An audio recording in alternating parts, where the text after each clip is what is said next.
بسم الله الرحمن الرحیم۔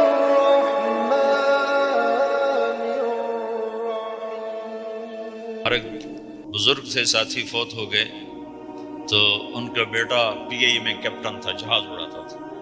تو انہوں نے کہا بیٹا نماز پڑھ لیا کر، کہا ابا فرصت نہیں ملتی، بہت کام ہوتا۔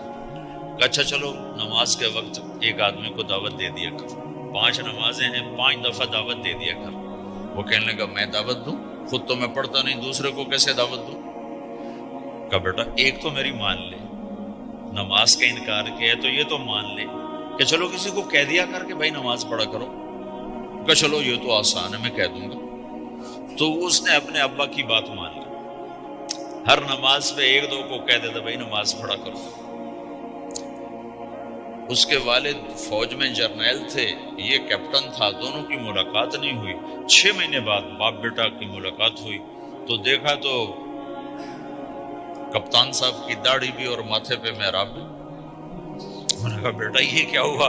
کہا آپ نے مجھے پھنسا دیا۔ وہ جب میں لوگوں کو کہتا رہا تو میرے اپنے اوپر اثر ہونا شروع ہو گیا کہ میں اپنے آپ کو ملامت کرنے لگا کہ اوروں کو تو کہہ رہا ہے، خود تو پڑھتا نہیں۔ کہ اس نے مجھے کھڑا کیا اور میں نماز پہ آیا۔ پھر ایک دن شیو کرنے لگا، شیشے میں کھڑا دیکھ رہا تھا تو میں نے کہا جب اللہ کو سجدہ کر رہا ہوں تو چہرے پہ نبی کی سنت بھی ہونی چاہیے۔ تو میں نے سیفٹی بھی پھینک دی، میں داڑھی بھی رکھ لی۔ تو تبلیغ کا کام کرتے رہنا، ہم فرشتے نہیں بن سکتے۔ ایک دفعہ ایک آدمی نے میرے اوپر بڑی چڑھائی کی، تم تبلیغ والے منافق ہو، کہتے کچھ ہو کرتے کچھ ہو، تمہارے قول اور فعل میں بہت فرق ہے۔ جب ان کا غصہ اتر گیا تو میں نے ان سے کہا بھائی 100 نمبر تو اللہ نے بھی نہیں مانگے، آپ کیوں مانگتے ہو؟ اللہ نے کہا ہے فمن ثقلت موازینہ، جس کی نیکیاں بڑھ جائیں گی گناہ تھوڑے ہوں گے تو پاس کر دوں۔ تو 100 نمبر تو اللہ نے بھی نہیں کہا کہ ایک گناہ تیرے کھاتے میں نہیں ہونا چاہیے۔ 100/100 نمبر لے گا تو جنت دوں گا، نہیں تو ریپٹ مار کے جہنم میں ڈالوں گا۔ تو 100 نمبر تو اللہ بھی نہیں مانگتا، اسے پتہ ہے میرا بندہ کمزور ہے، کبھی گناہ کرے گا کبھی نیکی کرے گا۔ تو وہ کہتا ہے جس کے پاس 51 نیکیاں ہوئیں اور 50 گناہ ہوئے تولوں گا تو 51 جھک جائیں گے نا، 50 معاف۔ یہ مثال دے رہا ہوں۔ ہمارے علاقے میں ایک ذمہ دار تھے، وہ ذکر بھی بہت کرتے تھے، گالیاں بھی بہت دیتے تھے۔ ادھر سبحان اللہ تیرے فلانے، الحمدللہ کے ساتھ ایک پھکڑ تولتے تھے۔ ساری زندگی وہ ایسا ہی کرتے رہے۔ جب وہ فوت ہو گئے تو کسی نے ان کو دیکھا تو انہوں نے پوچھا کہ میاں صاحب آپ کے ساتھ کیا ہوا؟ آپ تو گالیاں بہت دیتے تھے۔ خود انہوں نے پوچھ رہا ہے آپ تو گالیاں بہت دیتے تھے، تو آپ کے ساتھ کیا ہوا؟ کہ اللہ تعالیٰ نے میرے ذکر اور میری گالیوں کو تولا تو میرا ذکر بڑھ گیا تو میری بخشش ہو گئی۔ اللہ نے بھی کاؤنٹنگ رکھی ہے، پرفیکشن مانگی ہی نہیں۔ اگر اللہ پرفیکشن مانگتا تو پھر آپ کہتے تم کرتے کچھ ہو کہتے کچھ ہو۔ اگر میں کہتا صحیح ہوں تو ایک نیکی تو کر رہا ہوں، اور کرتا نہیں ہوں تو ایک گناہ کر رہا ہوں۔ کیا پتا میرا رب میرے کہنے کے تو فعل میرے نہ کرنے کو معاف کر دے۔ بس ایک صورت میں ہے کام خطرناک کہ اگر میں اس کہنے سننے کو اپنی دنیا بنانے کا ذریعہ بنا لوں پھر خطرناک ہے۔ تأمرون الناس بالبر وتنسون انفسکم وانتم تتلون الکتاب، وہ یہ آیت۔ لیکن اگر میرے اندر اخلاص ہے تو پھر میں انسان ہوں، کبھی اچھا کروں گا کبھی برا کروں گا، لیکن میرے ذمہ صدا لگانا ہے۔ تو بھائیو اس تبلیغ کے کام کو کرتے رہنا، کرتے رہنا، اس سے ایمان بنتا ہے، ایمان سے دین وجود میں آتا ہے۔ دین کے 2 حصے ہیں، ایک عبادات ہے جس میں نماز سب سے اہم ہے، پھیری پہ ہو گھر پہ ہو نماز نہ چھوڑو۔ رمضان کے روزے ہیں، اللہ پھر رزق زیادہ دے دے، حج کرو، زکوٰۃ دو۔ لیکن عبادات بڑی محدود ہیں اور اس میں کثرت اللہ نے مطالبہ بھی نہیں کیا، بلکہ اللہ تعالیٰ نے اس میں اعتدال ہی کو پسند فرمایا ہے۔ اللہ تعالیٰ نے ہمارے نبی لمبی لمبی نمازیں پڑھتے تھے تو اللہ تعالیٰ نے روک دیا کہ ما انزلنا علیک القرآن لتشقی، میرے نبی میں نے تمہیں قرآن اس لیے نہیں دیا کہ تو لمبی لمبی نمازیں پڑھ کے تھکتا رہے، درمیان نہ چل۔ اللہ کے نبی نے تبلیغ میں زیادہ زور دکھایا تو اللہ نے اس پر بھی کہا فلا تذهب نفسك عليهم حسرات، اتنا غم نہ کیا کر کے تو خود ہی ہلاک ہو جائے، مات نہیں، ایسا نہ کر۔ تو عبادات محدود ہیں اور اس میں اعتدال مطلوب ہے۔ سارا دن مصلی پہ بیٹھنا یہ اللہ نہیں دیکھنا چاہتا، اللہ یہ دیکھنا چاہتا ہے کہ تو باہر جاتا کہ میں دیکھوں کہ اب تو کیا کرتا ہے۔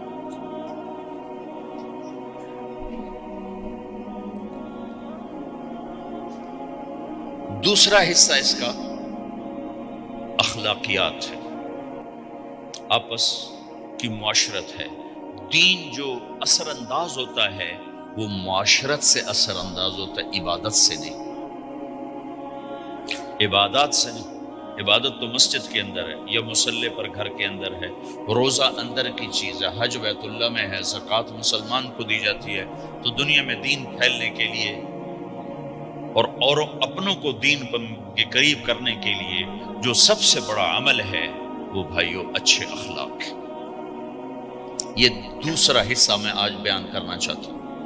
اللہ کے نبی نے فرمایا ایو اور الاسلام اوثق، مجھے بتاؤ اسلام کا سب سے مضبوط عمل کیا ہے؟ تو صحابہ نے کہا الجہاد، یا رسول اللہ جہاد۔ اسلام کا سب سے مضبوط عمل کیا ہے؟ صحابہ نے کہا جہاد۔ تو آپ نے کہا وحسن وما هو به، ہاں جہاد بہت اچھا عمل ہے لیکن سب سے بڑا عمل نہیں ہے، سب سے مضبوط عمل نہیں ہے۔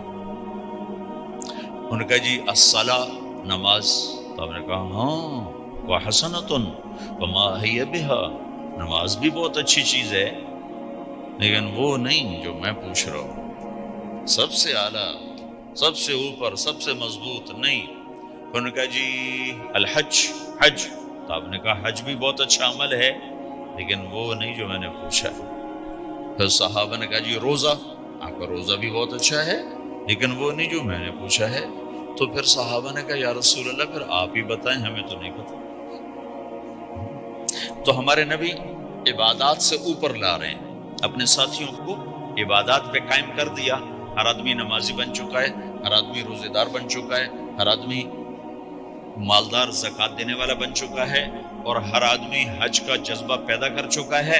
اب آپ ان کو اخلاق پہ لانا چاہتے ہیں، چونکہ اسلام کی تکمیل اخلاق سے ہے۔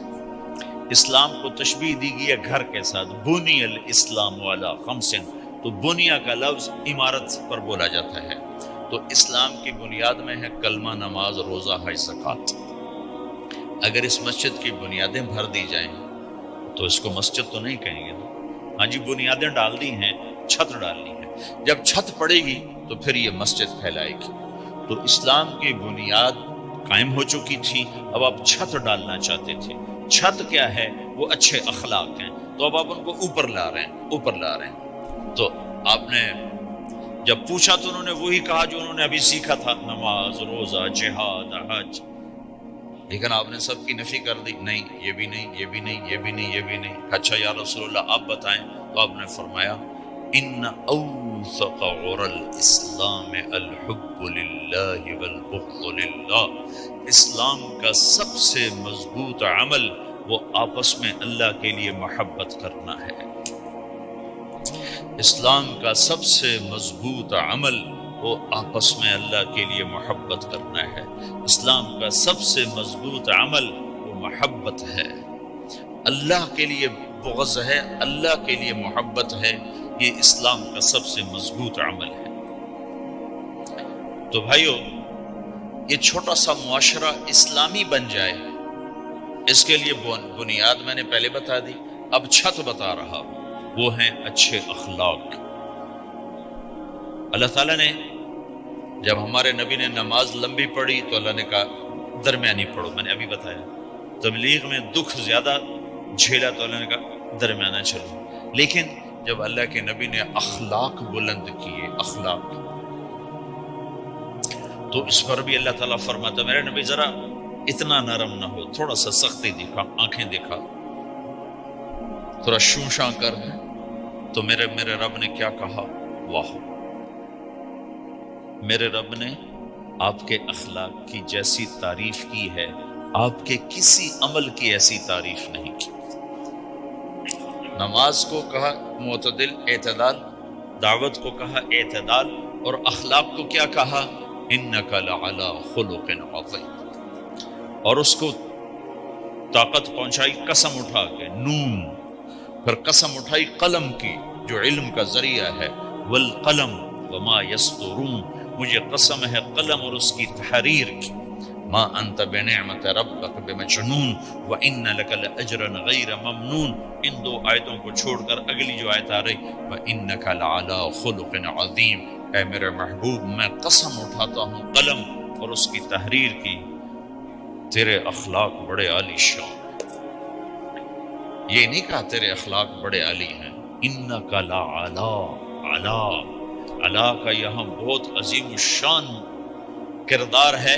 علا یہ بتا رہا ہے کہ اے میرے نبی، جتنے اخلاق تصور کیے جا سکتے ہیں وہ سب تیرے تابع ہو چکے ہیں، اور تو ان پہ سوار ہو چکا ہے، تو ان پہ چھا چکا ہے۔ علا چھا جانے کے لیے ہوتا ہے کہ تمام اخلاق تیرے غلام ہو چکے ہیں۔ ایک دفعہ آپ نے فرمایا اچھے اخلاق 360 قسم، 360 قسم، 360 صفات کا مجموعہ اچھے اخلاق۔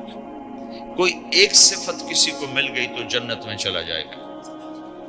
تو ابو بکر رضی اللہ عنہ سامنے بیٹھے تھے، کہنے لگے یا رسول اللہ افی منہا شیء، ان 360 میں کوئی میرے اندر بھی کچھ ہے؟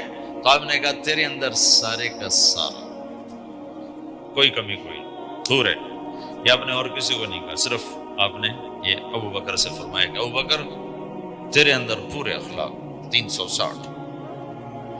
تو بھائیو، آپس کی محبت اور اچھے اخلاق یہ اسلام کا سب سے چوٹی کا سبق ہے، سب سے اعلیٰ درجے کا سبق۔ اب ایک حدیث میں جو حدیث جبریل کہلاتی ہے، وہ انسانی شکل میں آ کر پوچھتے ہیں یا رسول اللہ اسلام کیا ہے؟ تو آپ کہتے ہیں کلمہ، نماز، روزہ، حج، زکوٰۃ، یہ اسلام۔ یہی سوال اب آخری حج کا موقع آ چکا ہے، اب اسلام 9 سال آگے، 10 سال آگے جا چکا ہے اور اس کی شکل مکمل ہو چکی ہے۔ تو عمرو بن عبسہ رضی اللہ تعالیٰ عنہ یہ آخری حج کے موقع پر آپ سے ملتے ہیں اور آ کر یا آپ سے پوچھتے ہیں یا رسول اللہ مل اسلام؟ سوال ایک ہے، مل اسلام؟ شروع میں مدینے کے داخلے کے شروع میں جبریل انسانی شکل میں آتے ہیں اور کہتے ہیں مل اسلام، اسلام کیا ہے؟ تو آپ کہتے ہیں کلمہ، نماز، روزہ، حج، زکوٰۃ۔ اب یہی سوال 10 سال کے بعد یا 9 سال کے بعد عمرو بن عبسہ کہتے ہیں یا رسول اللہ مل اسلام، اسلام کیا ہے؟ تو اب جواب سنو، آپ نے فرمایا اطعام الطعام وطیب الکلام، میٹھا بول بولنا اور کھانا کھلانا۔ کسی سے میٹھا بول بولنا کتنا عظیم ہے میرے نبی کی، میرے اللہ کی بارگاہ میں، کہ آپ نے فرمایا ابتسامک فی وجہ اخیک صدقہ، تو اگر کسی مسلمان کو ہنس کے مل لے تو یہ بھی تیرے لیے صدقے کا ثواب، صدقہ لکھا جائے گا۔ جبریل کہتے ہیں یا رسول اللہ مل ایمان، ایمان کیا ہے؟ تو آپ فرماتے ہیں اللہ کو ماننا، فرشتوں کو ماننا، نبیوں کو ماننا، کتابوں کو ماننا، تقدیر کو ماننا، موت کے بعد کی زندگی کا اقرار کرنا، ان تؤمن باللہ وملائکتہ وکتبہ ورسلہ وبالبعث بعد الموت، یہ ہے ابتدائی جواب۔ اب یہی سوال عمرو بن عبسہ کرتے ہیں 9 سال کے بعد، یا رسول اللہ مل ایمان، ایمان کیا ہے؟ تو آپ نے فرمایا الصبر والسماحہ، صبر کرنا، معاف کرنا۔ سوال ایک ہے، جواب 2 ہیں، کیوں کہ جگہ اور نوعیت بدل چکی ہے۔ ابتدائے اسلام ہے تو عبادات بتائی جا رہی ہیں، انتہائی اسلام ہے تو اخلاق بتائے جا رہے ہیں کہ اے عمر، ایمان کیا ہے؟ صبر کرنا، معاف کرنا۔ صبر کرنا، معاف کرنا۔ تو بھائیو، جو ہمارا معاشرہ بنے گا اسلامی، گھر میں باہر، وہ بنے گا اچھا۔